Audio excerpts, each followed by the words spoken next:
نبی کریم صلی اللہ علیہ وآلہ وسلم پر وحی کا ابتدائی دور اچھے سچے پاکیزہ خوابوں سے شروع ہوا۔ آپ صلی اللہ علیہ وآلہ وسلم خوابوں میں جو بھی دیکھتے وہ صبح کی روشنی کی طرح صحیح اور سچا ثابت ہوتا۔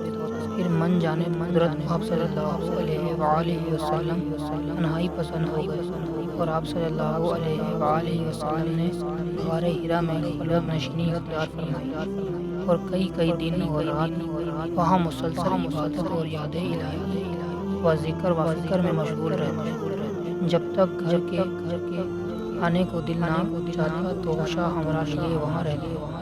توشہ ختم ہونے پر ہی اہلیہ محترمہ حضرت خدیجہ رضی اللہ تعالیٰ عنہ کے پاس تشریف لائی اور کچھ توشہ ہمارا لے کر پھر وہاں جا کر خلوت وصیلت ہو جاتے۔ یہی طریقہ جاری رہا یہاں تک کہ آپ صلی اللہ علیہ وآلہ وسلم پر حق منقاش ہو گیا اور آپ صلی اللہ علیہ وآلہ وسلم غار حرا میں ہی قیام پذیر کہ اچانک حضرت جبرائیل علیہ السلام آپ صلی اللہ علیہ وآلہ وسلم کے پاس حاضر ہوئے اور کہنے لگے کہ اے محمد صلی اللہ علیہ وآلہ وسلم پڑھ۔ آپ صلی اللہ علیہ وآلہ وسلم فرماتے ہیں کہ میں نے کہا کہ میں پڑھنا نہیں جانتا۔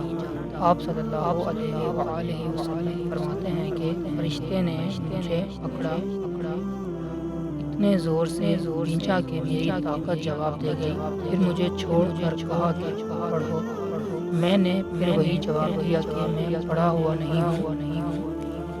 اس فرشتے نے مجھ کو نہایت ہی زور سے کہ مجھے سخت تکلیف محسوس ہوئی۔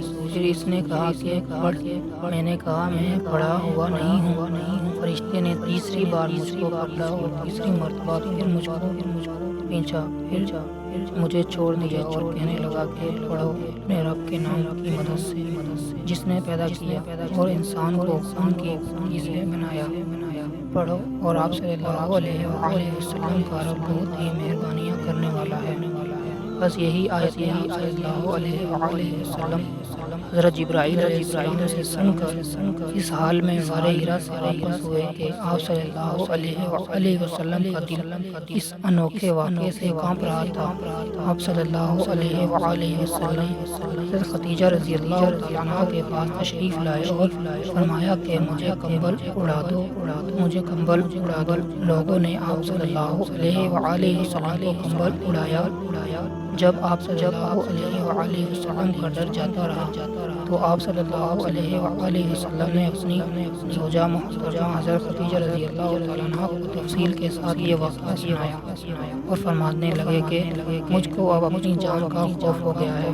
آپ صلی اللہ علیہ وآلہ وسلم کی اہلیہ محترمہ حضرت خدیجہ رضی اللہ تعالیٰ عنہ نے آپ صلی اللہ علیہ وآلہ وسلم کی ڈھارس بندھائی اور کہا کہ آپ صلی اللہ علیہ وآلہ وسلم کا خیال صحیح نہیں ہے۔ اللہ کی قسم آپ صلی اللہ علیہ وآلہ وسلم کو اللہ کبھی رسوا نہیں کرے۔ آپ تو اخلاق فاضا کے مالک ہیں۔ آپ صلی اللہ علیہ وآلہ وسلم تو کعبہ پرواز ہیں، بے کسوں کا بوجھ اپنے سر پر رکھ لیتے ہیں۔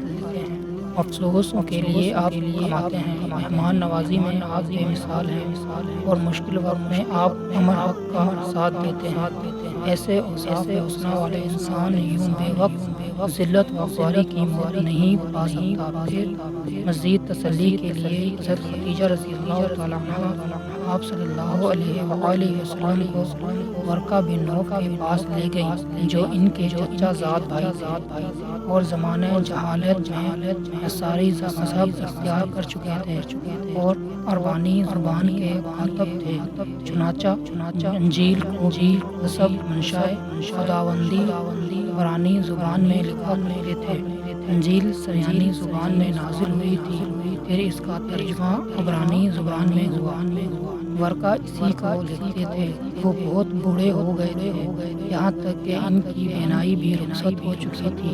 حضرت خدیجہ رضی اللہ تعالیٰ عنہا نے ان کے سامنے آپ صلی اللہ علیہ وآلہ وسلم کے حالات بیان کیے اور کہا کہ اے چچا زاد بھائی، اپنے بھتیجے محمد صلی اللہ علیہ وآلہ وسلم کی زبانی رازدان کی کیفیت سن لیجیے۔ وہ بولے کہ بھتیجے آپ صلی اللہ علیہ وسلم جو کچھ دیکھا ہے اس کی تفصیل سناؤ۔